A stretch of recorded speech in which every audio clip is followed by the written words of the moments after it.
A warrant of arrest from a court in The Hague.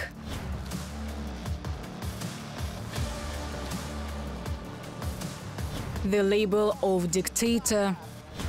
Russia is increasingly turning into such a global terrorist. And now the black mark of being illegitimate. The 2004 elections alone show significant electoral falsification, which is apparent on a federal scale. On May the 7th, Putin is back on the Kremlin throne, and if he makes it to the end of his next 6-year term, he will become a record-breaking dictator. He will surpass even his killing tyranny Joseph Stalin. No, it doesn't work in this way. He could be and he could surpass. After all, this time the Kremlin crowned not a legally elected president, but an internationally wanted dictator, moreover recognized as illegitimate. What this means and what consequences it has for the Kremlin will be discussed in a special report, The Stolen Throne. Why is Putin illegitimate?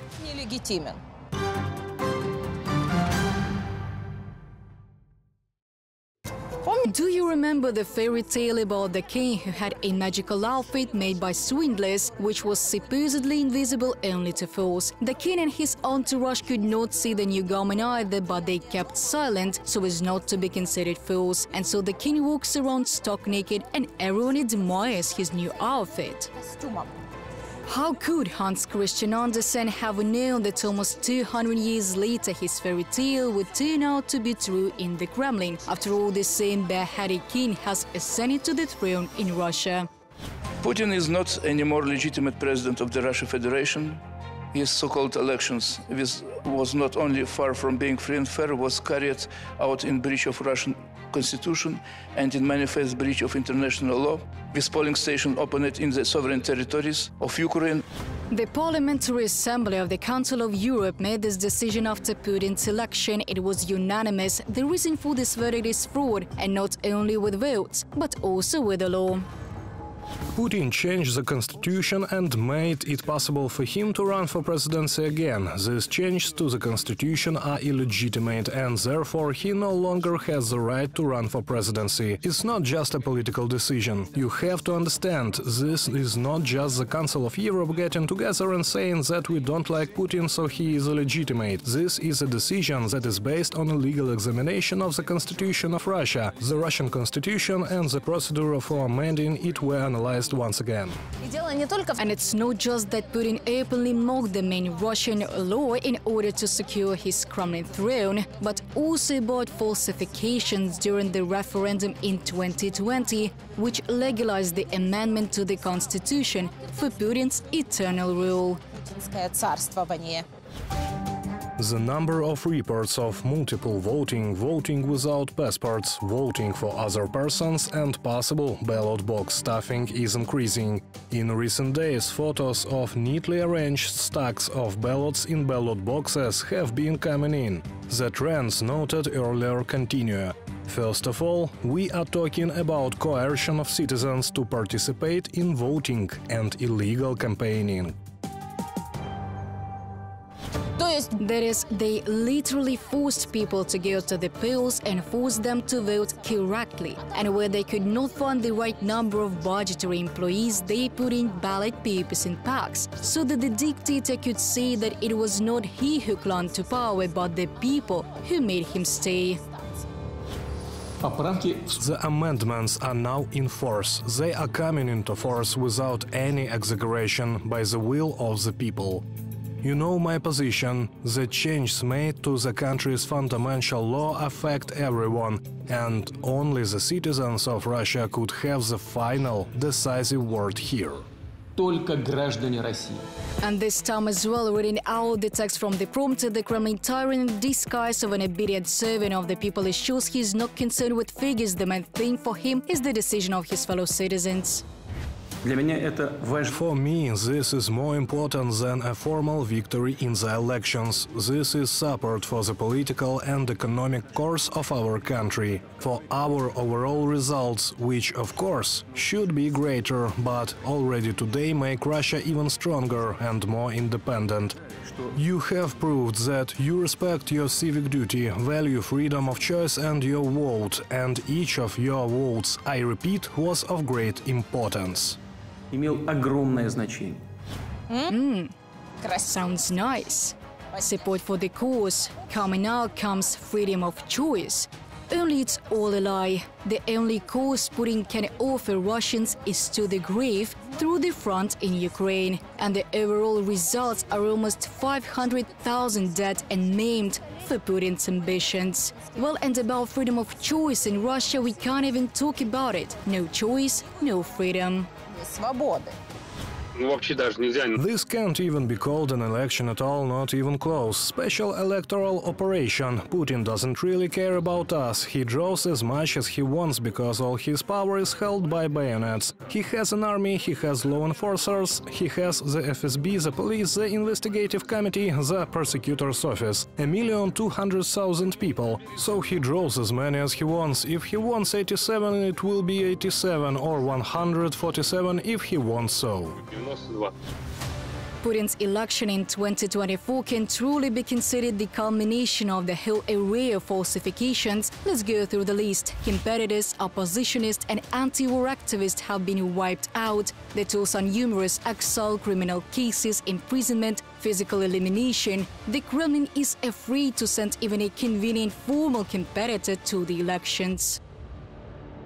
Boris Nadezhdin was exactly that person, and they had a plan to nominate an anti-war candidate to get 1%. Well, just the whole opposition said, okay, we're going to put the votes in for this particular candidate, and you saw him get more than 200,000 signatures in 1 week, and the Kremlin realized we're just going to take advantage of it, and it's not going to be 1%, it's going to be 20 minimum, and they're going to have to redraw everything, there's that much. They didn't want to take that risk.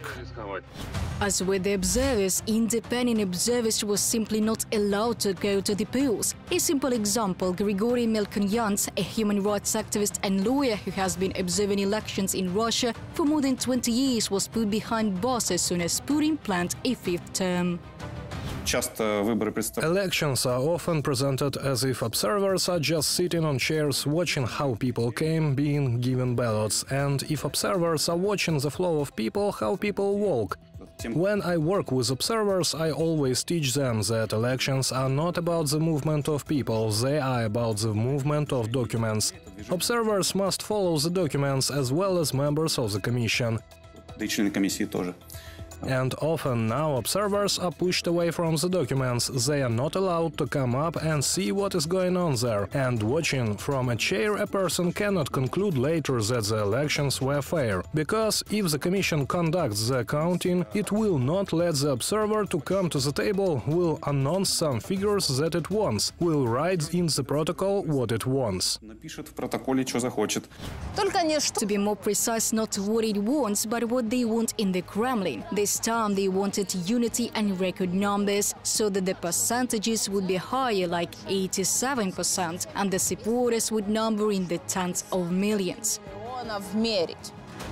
Except the Kremlin has forgotten that modern vote counting is not printed figures in folders, but statistics and algorithms that show that if there were record numbers, it was only for falsifications. Independent analysts who follow the elections have calculated that the Central Election Commission has added from 20 to 30 million votes to Putin. In reality, the number of those who supported Putin was not 76 million Russians, but 46. The Kisling-Shpilkin method was used to detect ballot box fraud. To put it briefly, it allows you to find ballot box fraud. The point is that ballot box fraud changes both the turnout and the ratio of numbers between candidates. And if you have a lot of the polls in your country, then this deviation it is fixed statistically by algorithms, which in fact have been used for two-digit number of years and are used not only in Russia. не применяется не только в России. Simply put, if 87% of the votes were actually for Putin, that figure would not change with the number of people who voted.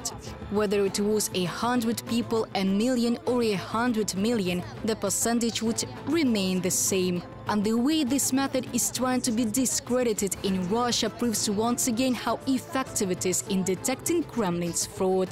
Кремлевские махинации.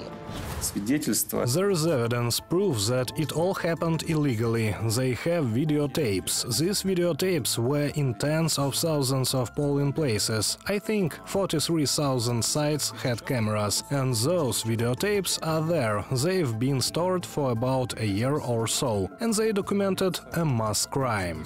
Массовые преступления. You've seen some of the footage yourself. This is how ballots were thrown in Putin's small homeland.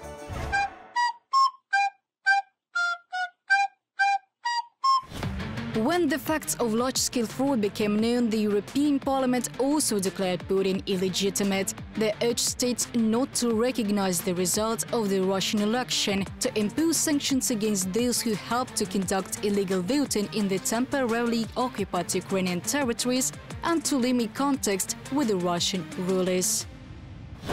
This election has been based on repression and intimidation, and being held on the Ukrainian occupied territory, violating Ukrainian sovereignty. And these were not legitimate elections.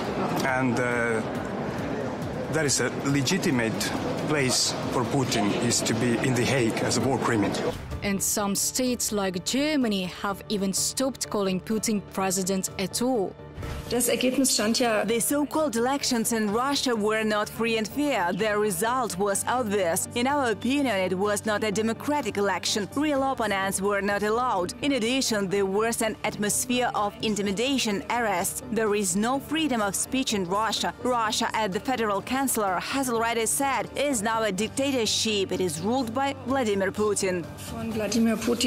The isolation of Putin's toxic regime from the civilized world, this is how the decisions of peace and the European Parliament can be interpreted. They prove once again that there is no place for Russia among civilized countries.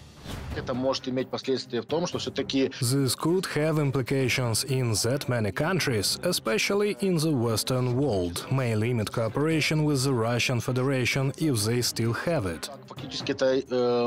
And let's say, in fact, it may have the consequences of more of this kind of serious diplomatic isolation of Russia in the international arena.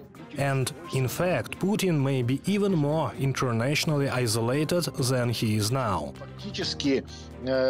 Actually, the Western world is already betting on other personalities who could lead the Russian Federation.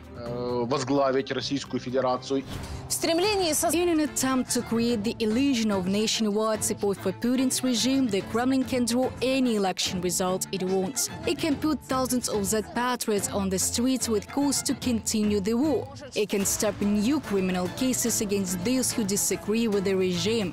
But all this is a fig leaf with which Putin is trying to cover up his fading rate and the degradation of his authority in the world. And despite another inauguration, Putin is no longer a president.